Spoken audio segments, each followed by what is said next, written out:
Hi chums. Right, number two. It's kind of gone off, but it's actually number two is one big Cara, and it's my seed again. So we'll see how this one does, because the other ones didn't do too bad at all. Right, so where were we? Yeah, we were talking about entertaining your children. You know, folks, our job is to teach our children and to nurture them until they're able to look after themselves. And like, even the little birds get thrown out of the nest eventually, but our job is to make sure that when they do leave the nest, that they're equipped to do so, and that they'll be able to stand on their own 2 feet. Because, you know, at the end of the day, we are not going to be here forever, and we have to make sure that whatever knowledge our children need to survive, they have it before we die. And none of us knows when that's going to be.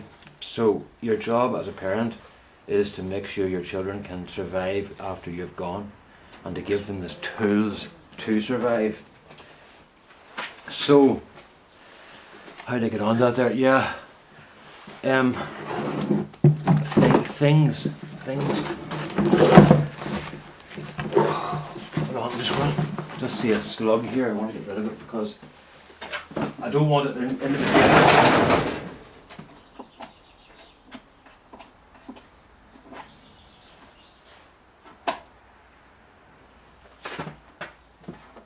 Sorry about this. I tell you what it is. I've got a couple of these slugs here in this pot, and what I don't want is that they get themselves into the potatoes, and then when I've got them ruined, when I've got them out. Now look at this here. I think we're definitely going to have to re-examine my whole thesis on Cara can't be grown from original seed, and that there's maybe some sort of genetic engineering going on. Because I'm going to take my coat off here because I'm getting very warm. There's some sort of genetic engineering going on, because as you can see already there, it's looking pretty good. Just trying to find somewhere to hang my coat. Oh, it's not going right there. That'll be right in there. Just set it in the pots. Right. So, yeah, I was talking about our job is to teach our children. You see children and they get go-karts and they get computers and they get all sorts of games machines and they get all sorts of unbelievable toys. Just unbelievable, because I know it. I would love to know what's going to astonish my children, because I remember standing watching Sonic the Hedgehog, a 2-dimensional platform game, thinking, how can technology get better than this? And now I'm playing 3-dimensional games like Tomb Raider, but there's even more advanced games coming out. And I suppose the next thing is going to be holograms and virtual reality, where you can put a headset on and be on a particular game, actually in a game. Sure, it's happening now, but something's going to astonish our children, and I was astonished by Sonic the Hedgehog when I saw that on a computer. So, but we can do all that there. We can buy them all the stuff. Look at that! This is going to be a real good one. So we can buy them all loads of stuff, and what's good about it? It leaves them sitting in a corner working away at their computers, and they're not annoying you, you know, or me. But my children are now 32 and 31, almost 31. And I've noticed in recent years, when they come home at Christmas and stuff, they never ever talk about the presents they got or the gifts they got. They talk always about the things we did together, you know. And I didn't realise how much we did do, but their memories they've still got real good memories, and they tell me things remind me about things we did that I had absolutely forgotten about, you know. I'll give you a wee example. Now, this is not to do with going anywhere, but it's just something that happened, you know. My children make soup sandwiches. And we were sitting one day having a bowl of vegetable soup. You know, your standard vegetable soup with the vegetables and the liquid and whatever broth you use in it. And they both drank, well, they took all the liquid out of their soup first, and then they got a slice of bread, buttered the bread, and put the vegetables inside the soup. They put the vegetables inside the bread, folded it over, so the vegetables couldn't fall out the bottom, and made a soup sandwich. And I was sitting and I said to him, where did you two ever learn to make a soup sandwich? And they both said, you taught us. I went, what? They said, you taught us how to make a soup sandwich.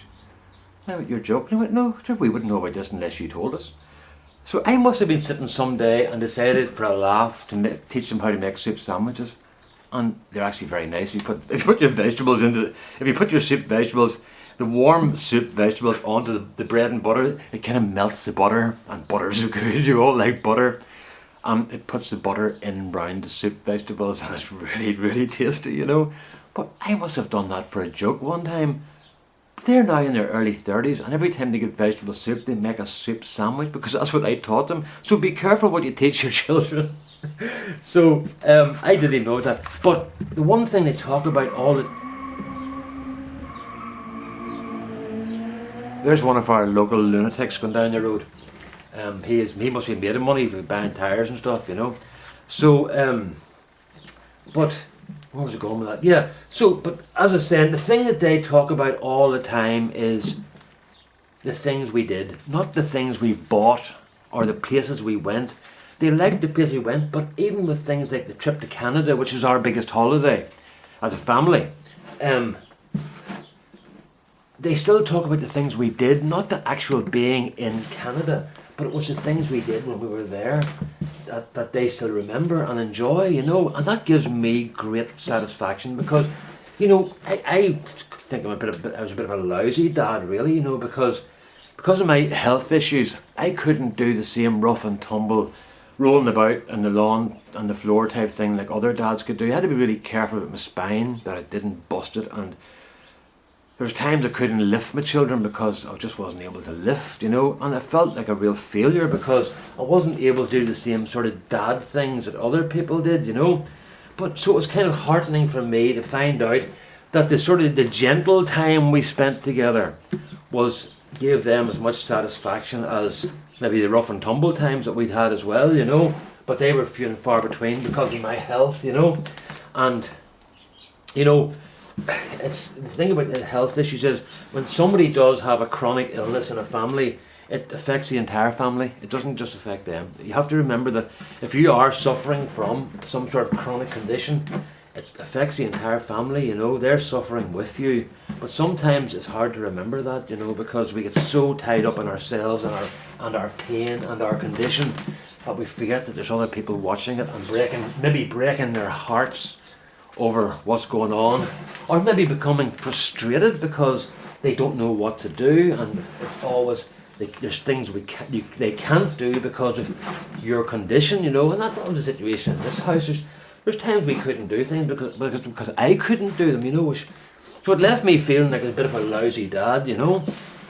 So it's been heartening for me in the past years now to hear my children talk about the things we did. And then I would say to them every so often, well, what did you get for Christmas in such and such a year? And they'd go, I don't know, I can't remember. And you try it with your own kids if you have any. Say to them, what did you get for Christmas in such and such a year? Or even just say, what was your best Christmas present? And they'll pick that immediately. That'll be the Xbox or something. But then say to them, what was your second and third best Christmas presents? And see how long it takes them to answer you. Okay? But then say to them, what was the best thing we ever did together? And then say, what was the second and third best things? And you see how quickly they answer those. They will remember the things they did more than they remember the things they got. So I wish somebody said to me when I had children, but there's no rule book for children. You have to do the best you can, you know. So as I say, I thought I was a pretty lousy dad because I couldn't do the things, the rough and tumbly stuff that other dads did.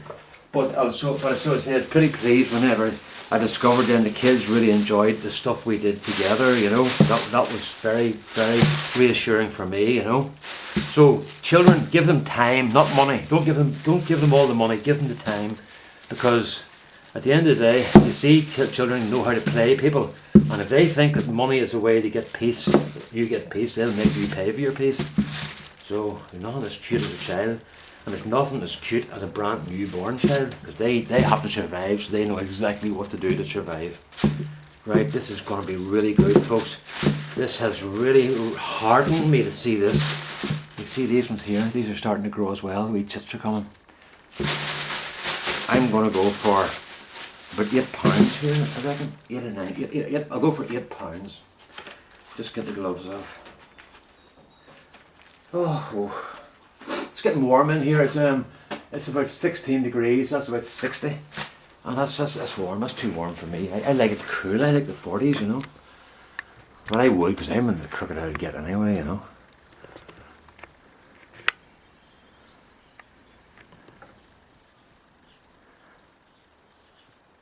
Right, I think that'll do. That's okay, we're on there. Right, let's go. Let's see now. Hello. Okay, we'll just say about £8. I'm going to just go stick with the 8. Actually, I'm going to be really greedy, say 8.2. Ah, 8.95, nearly £9. So that's going to be just over 4 kilos. About 4.1 kilos. 4.06. So I'm really pleased with that. Right, so we have to reassess. Oh, hold on. Look. No, I'll take it off and do it again. Reset. Right. Oh, I made a mess of that. What are we on here? Pounds, right. Not, right, and then 9 on the ball, so it's going to be 4.1 now. Unit. 4.09. Alright, so very pleased with that. That has really heartened me somewhat, because I thought that was going to be a disaster. So I'll definitely do this again. I'll keep some of the stuff for the next time and do them again. Okay, right, so that's what was today's moral? Yeah, give your children time, not money. Okay, right, all the best now. Bye bye.